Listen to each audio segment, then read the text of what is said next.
Friends, welcome to my channel. நம்ம சேனலில் இன்றைக்கி ரொம்பவே ஹெல்த்தியான ஒரு போண்டா ரெசிபி தாங்க எப்படி செய்கிறதுன்னு பார்க்க போகிறோம். இதை போண்டான்னு சொல்லலாம், வடைன்னு சொல்லலாம். இதை நம்ம இன்றைக்கி கீரை வச்சு செய்கிறதுனால ரொம்பவே ஆரோக்கியமானதுங்க. கீரை சாப்பிடாத குழந்தைங்களுக்குலாம் இந்த மாதிரி செய்து கொடுத்தோன்னா விரும்பி சாப்பிடுவாங்க. இதை நம்ம ஸ்டஃபிங்காக வச்சுருக்கிறதுனால கடித்து சாப்பிடும்போது ரொம்ப டேஸ்ட்டாக இருக்குங்க. வாங்க இந்த டேஸ்டான ஹெல்த்தியான ரெசிபியை எப்படி செய்கிறதுன்னு பார்க்கலாம். இதுக்கு நான் அரைக்கீரை எடுத்திருக்கேன். கீரையை சுத்தம் பண்ணிவிட்டு கழுவி வச்சுருக்கேன். கீரை எப்பயுமே சுத்தம் பண்ணும்போது நீங்கள் மஞ்சளும் உப்பும் சேர்த்து தண்ணி வச்சு கழுவுனீங்கன்னா தாங்க சரியாக இருக்கும். ஏன்னா கீரையில் நிறைய மருந்து தெளிப்பாங்க. அதனால் கண்டிப்பாக மஞ்சளும் கல்லுப்பும் வச்சு தண்ணியில் 2லேருந்து 3 தடவை வாஷ் பண்ணி எடுத்துக்கோங்க. இப்போ கழுவின கீரை எல்லாத்தையும் இந்த மாதிரி ஒரு பஞ்சாக எடுத்து இந்த மாதிரி குட்டி குட்டியாக நறுக்கிக்கலாம். கீரை எந்த அளவுக்கு குட்டியாக நறுக்குறீங்களோ நம்மளுக்கு ஸ்டஃபிங்க்கு வெளியில் வராமல் நல்லா மிக்ஸ் ஆகி வருங்க. அதனால் கீரையை நல்லா பொடி பொடியாக நறுக்கிக்கோங்க. கீரையை நம்ம வேக வச்சுட்டு தான் சேர்க்க போகிறோம். அதனால் முடிஞ்ச வரைக்குமே கொஞ்சம் பொடி பொடியாக நறுக்கிக்கோங்க. பொடியாக நறுக்கணுன்னா பசங்க வேஸ்ட் பண்ணாமல் சாப்பிடுவாங்க. அதுக்காகவும் நம்ம பொடி பொடியாக நறுக்கிக்கலாம். பாருங்கள், கீரை நல்லா உதிரியாக பொடி பொடியாக நறுக்கி வச்சுட்டேன். இப்போ இதுக்கு காரத்துக்கு பச்சை மிளகாய் மட்டும்தாங்க சேர்க்க போகிறோம். வேறு எதுவுமே சேர்க்கலை. நான் குழந்தைங்களுக்கு கொடுக்குறதுனால காரம் கொஞ்சம் கம்மியாக போட்டிருக்கேன். அதனால் 2 பச்சை மிளகாய் மட்டும் எடுத்திருக்கேன். பச்சை மிளகாவை நல்லா குட்டியாக சாப் பண்ணிக்கலாம். இந்த பச்சை மிளகாயில் காரம் அந்த அளவுக்கு தெரியாதுங்க. அதனால் நான் கொஞ்சமாக போட்டிருக்கேன். உங்களுக்கு காரம் பிடிக்கும் அப்படின்னா நீங்கள் எக்ஸ்ட்ராவாக கூட சேர்த்துக்கோங்க. 2 பச்சை மிளகாய் எடுத்து இந்த மாதிரி குட்டியாக நறுக்கிக்கலாம். இது கூட நம்ம பூண்டு எதுவுமே சேர்க்க போகிறதில்ல. அதுக்கு பதில் வெறும் இஞ்சி தான் சேர்க்க போகிறோம். கீரைக்கு நார்மலாக நம்ம பூண்டு போட்டு செய்வோம்ல, இந்த கீரை போண்டாவுக்கு நம்ம பூண்டு சேர்க்கலங்க, வெறும் இஞ்சி மட்டும்தான் சேர்க்குறோம். இஞ்சியை நல்லா தோல் சீவிட்டு கழுவி எடுத்துக்கலாம். கழுவிட்டு இந்த மாதிரி அதையும் குட்டி குட்டியாக சாப் பண்ணி வச்சுக்கோங்க. நம்ம இஞ்சி சேர்க்கறதுனால டைஜஷன் ப்ராப்ளமும் வராதுங்க. அதனால் இதை ஈவினிங் டைமில் கூட செய்து கொடுக்கலாம். இது கூட பெரிய வெங்காயம் ஒரு பெரிய வெங்காயத்தை எடுத்து நல்லா பொடி பொடியாக நறுக்கி வச்சுருக்கேன். வெங்காயம் நிறைய வேணும்னா நிறைய சேர்த்துக்கோங்க. நான் ஒரு கட்டு கீரை எடுத்ததுனால ஒரே ஒரு பெரிய வெங்காயம் மட்டும் எடுத்திருக்கேன். வெங்காயம் அதையும் இந்த மாதிரி குட்டி குட்டியாக நறுக்கி வச்சுக்கலாம். இப்போ கடையில் எண்ணெய் நல்லா சூடாக இருக்குங்க. ஒரு 2 ஸ்பூன் அளவு எண்ணெய் எடுத்துக்கோங்க. இதில் தாளிக்கிறதுக்கு ஒரே ஒரு ஸ்பூன் அளவு சீரகம் சேர்த்துருக்கேன். சீரகம் நல்லா பொரிஞ்சு வந்தோடனே நம்ம நறுக்கி வச்சுருக்கிற வெங்காயத்தை சேர்த்துடலாம். வெங்காயத்தை சேர்த்துட்டு நல்லா வதக்க ஆரம்பிச்சிடலாம். வெங்காயம் ரொம்ப மொறுமொறுன்னெலாம் வதக்கக்கூடாதுங்க. அதோட பச்சை வாசம் போகிற வரைக்கும் வதக்கினாலே போதும். ஓரளவுக்கு நம்ம வடைக்கெல்லாம் லைட்டாக வதக்கிட்டு சேர்ப்போம்ல, அந்த மாதிரி லைட்டாக வதக்கினாலே போதும். வெங்காயம் லைட்டாக பிங்க் கலரில் கலர் மாற ஆரம்பித்தோடனே நம்ம நறுக்கி வச்சுருக்கிற இஞ்சியும் பச்சை மிளகாவையும் சேர்த்துடலாம். சேர்த்துட்டு எல்லாத்தையும் நல்லா ஒரு பரட்டிடுங்க. வெங்காயம் மொறுமொறுன்னு வந்துச்சுன்னா நம்ம ஸ்டஃபிங்க்கு நல்லாவே இருக்காது.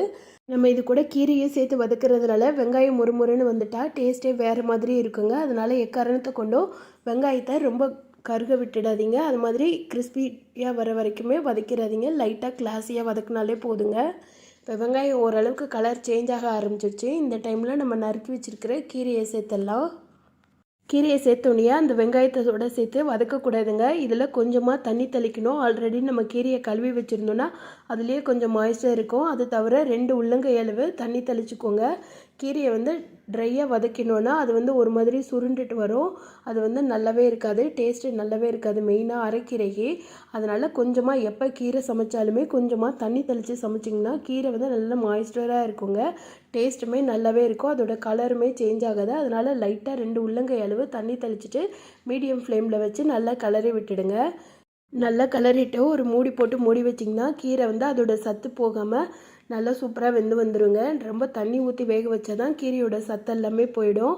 அரைக்கீரையில் ஏகப்பட்ட சத்து இருக்குங்க. இது வாரத்துக்கு 2 முறை அரைக்கீரை எந்த மாதிரியாவது கூட்டு செஞ்சோ பொரியல் செஞ்சோ சாப்பிட்டோன்னா கூட நோய் எதிர்ப்பு சக்தி அவ்வளவு ஜாஸ்தியாக இருக்கும். அது மட்டும் இல்லைங்க, கர்ப்பப்பையை பலப்படுத்துறதுக்குமே அரைக்கீரை ரொம்பவே ஹெல்ப் பண்ணுங்க. இப்போ 2 நிமிஷம் நான் மூடி போட்டு வேக வச்சு எடுத்துட்டேன். கீரை நல்லாவே வெந்து வந்திருக்கு பாருங்கள். நம்ம ஊற்றின தண்ணி எல்லாமே நல்லா வற்றிட்டு கீரை நல்லா மாய்ஸ்டராக இருக்குது பாருங்கள்.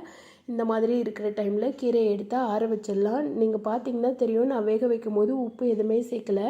நம்ம கடைசியாக தான் உப்பு சேர்க்க போகிறோம். பிகினர்ஸாக இருந்தீங்கன்னா கீரை வதக்கும் போது நீங்கள் உப்பு சேர்க்கக்கூடாது. கடைசியாக கீரை ஓரளவுக்கு வெந்து வர்ற டைமில் தான் நீங்கள் உப்பு சேர்க்கணும். ஏன்னா நீங்கள் ஸ்டார்டிங்கில் போடும்போது குவான்டிட்டி ஜாஸ்தியாக தெரியும். அந்த டைமில் நீங்கள் உப்பு சேர்த்திங்கன்னா ஜாஸ்தியாக போட்டுடுவீங்க. கீரை ஓரளவுக்கு நல்லா தண்ணி ஊற்றி வதங்கினதுக்கப்புறமா சேர்த்திங்கன்னா உப்போட அளவு உங்களுக்கு கரெக்டாக தெரியும். இது மேலே கோட்டிங் கொடுக்கறதுக்கு நம்ம மாவை வந்து ரெடி பண்ணிடலாம். இதுக்கு வந்து கடலை மாவு வந்து 1 கப் எடுத்திருக்கேங்க. அது மாதிரி மாவு நீங்கள் எப்போ எடுத்தாலுமே சலிச்சிட்டு செய்யுங்க. ஏன்னா நம்ம மாவில் வந்து சின்ன சின்ன பூச்சிலாம் இருக்கும். நம்ம சலிக்கும் போது மாவு வந்து நல்லா சாஃப்டாகவும் உதிரி உதிரியாகவும் கிடைக்கும். நம்ம மிக்ஸ் பண்ணுறதுக்கு ஈஸியாக இருக்கும் கட்டி விழாமல். அதனால் நல்லா சலிச்சிட்டு எடுத்திங்கன்னா உங்களுக்கு கட்டி விழாமல் கரைக்கிறதுக்கு நல்லாயிருக்கும். பூச்சி இருந்ததுனாலும் ஈஸியாக ரிமூவ் பண்ணிடலாம். இந்த மாதிரி சலிச்சு எடுத்துக்கோங்க மாவை. இது கூட வந்து அரிசி மாவு வந்து 2 ஸ்பூன் சேர்த்துருக்கேன். கடலை மாவு 1 கிண்ணோன்னா 4 ஸ்பூன்னா அரிசி மாவு வந்து 2 ஸ்பூன் எடுத்துக்கோங்க. இந்த மாவுக்கு தேவையான அளவு உப்பு சேர்த்துக்கோங்க.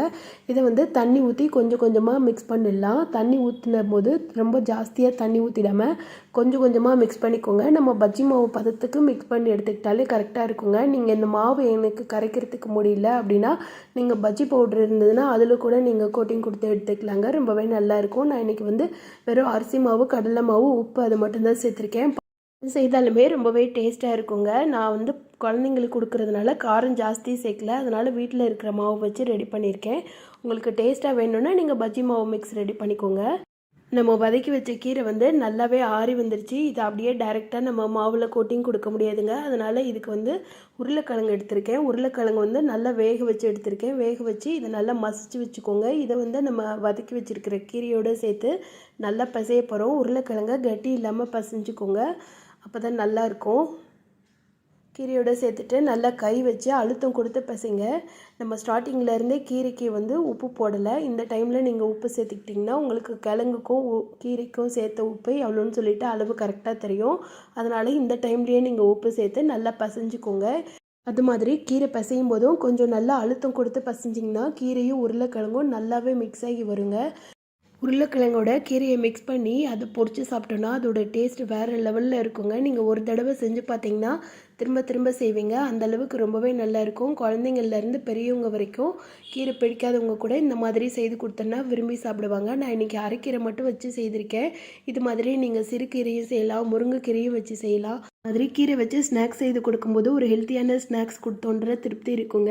அதனால் இந்த மாதிரி ஸ்நாக்ஸை நீங்களும் உங்கள் வீட்டில் செய்து பாருங்கள். இப்போ நான் பசைஞ்சு வச்ச உருளைக்கிழங்கு கீரை எல்லாத்தையும் இந்த மாதிரி உருண்டையாக உருட்டி வச்சுக்கலாம். உருட்டும் போதும் கொஞ்சம் டைட்டாக உருட்டிக்கோங்க. அப்போ தான் கீரை வந்து உதிராமல் கிழங்கோட நல்லா ஒட்டிட்டு வரும். அதனால் நல்லா உருண்டையாக உருட்டி வச்சுக்கோங்க. இப்போ எண்ணெய் நல்லா சூடாக இருக்குது. இதை எப்படி டிப் பண்ணி எடுக்கணுன்னா நம்ம அந்த மாதிரி உருட்டி வச்சுருக்கிற கீரையும் ரெடி பண்ணி வச்சுருக்கிற மாவையும் பக்கத்தில் வச்சுக்கோங்க. இதுக்குள்ளே ஒரு உருண்டையாக நல்லா ரோல் பண்ணிவிட்டு நல்லா உள்ளே டிப் பண்ணி எடுத்து எண்ணெய் நல்லா சூடாக இருக்கும்போது போட்டிங்கன்னா சூப்பரான போண்டா ரெடி ஆயிருங்க. இது மாதிரி நீங்கள் இதை பொரிச்சு எடுக்கும்போது எண்ணெய் வந்து நல்லாவே ஹை ஃப்ளேமில் வச்சு ஹீட் பண்ணிக்கோங்க. எண்ணெய் வந்து நல்லா புகை வர அளவுக்கு சூடாக இருக்கணுங்க. அப்போ தாங்க நம்ம போட்டிருக்கிற மாவு கோட்டிங் வந்து பிரியாமல் இருக்கும். நீங்கள் மீடியம் ஹீட்லேயோ இல்லை எண்ணெய் சூடாக இல்லாமல் போட்டிங்கன்னா மாவு வந்து பிரிஞ்சிடும். அப்புறம் உருண்டையும் பிரிஞ்சிட்டு வந்துடும். அதனால் எண்ணெய் வந்து நல்லா சூடாக இருக்கும்போது போட்டுட்டு ஃப்ளேமை வந்து மீடியம் ஃப்ளேமில் வச்சுருங்க. எல்லா உருண்டையும் போட்டதுக்கப்புறமா ஃப்ளேமை மீடியம் ஃப்ளேமில் வச்சுட்டு 2 தடவை பரட்டி எடுத்திங்கன்னா சூப்பரான போண்டா ரெடி ஆயிருங்க. இது செய்கிறதுக்கு ஒரு அரை மணி நேரம் தாங்க ஆகும். கீரையை சுத்தம் பண்ணி வச்சுட்டோன்னா ரொம்பவே ஈஸியாக செய்திடலாம். பசங்க ஈவினிங் ஸ்கூல்லேருந்து வந்தோடனே செய்து கொடுக்கறதுக்கு ரொம்ப சூப்பரான ஒரு ஹெல்த்தியான ஸ்நாக்ஸுங்க. நம்ம கீரை சேர்த்துருக்கோம், ஈவினிங் டைமில் கொடுக்கக்கூடாது அப்படின்லாம் இல்லைங்க. நம்ம கீரையை நல்லா சுத்தம் பண்ணிவிட்டு இது கூட இஞ்சி எல்லாமே சேர்த்துருக்கிறதுனால ரொம்ப சீக்கிரமே டைஜஷன் ஆகிடும். டைஜஷன் ப்ராப்ளமும் வராது. பெரியவங்கள்லேருந்து சிறியவங்க வரைக்கும் கீரை சாப்பிட மாட்டேன்னு சொல்கிறவங்களுக்கு இந்த மாதிரி செய்து கொடுத்து பாருங்கள். விரும்பி சாப்பிடுவாங்க. வேணும்னு கேட்டு வாங்கி சாப்பிடுவாங்க. இது வெளியில் நல்லா கிறிஸ்பியாகவும் உள்ளே நல்லா ஸ்மூத்தாக ஜூஸியாகவும் இருக்கிறதுனால பசங்களுக்குமே ரொம்பவே பிடிக்குங்க. பாருங்கள் இது எவ்வளோ கிறிஸ்பியாக இருக்குதுன்னு சொல்லிட்டு. எனக்கு எண்ணெயில் பொரிக்கிறதுக்கு முடியல அப்படின்றவங்களுக்கு ஒரு சின்ன டிப்ஸு சொல்கிறேன். இந்த மாதிரி ஒரு குழிக்கரண்டி எடுத்துக்கோங்க. இதில் நம்ம உருண்டையாக உருட்டி வச்சுருக்கோம்ல அந்த கீரை எல்லாத்தையும் எடுத்துக்கலாம். எடுத்துக்கிட்டு நம்ம பக்கத்தில் வச்சுருக்கிற மாவில் லைட்டாக டிப் பண்ணி எடுத்து அந்த கரண்டியோடையே நீங்கள் எண்ணெயில் போட்டுடலாங்க. பாருங்கள் இந்த மாதிரி நல்லா பரட்டி எடுத்துக்கோங்க. பரட்டிட்டு அதே கரண்டிலேயே நீங்கள் அந்த உருண்டையும் எடுத்துக்கோங்க.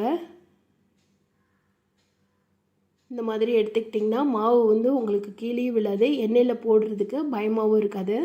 இந்த மாதிரி நீங்கள் போடும்போது கையில் தெறிக்கவே தெரிக்காதுங்க. கரண்டி கொஞ்சம் நீளமான கரண்டி எடுத்துக்கிட்டிங்கன்னா பயம் இல்லாமல் நீட்டாக பொரிச்சு எடுத்துடலாங்க. கையில் படவே படாது. ஈஸியாக பொரிச்சு எடுத்துடலாங்க.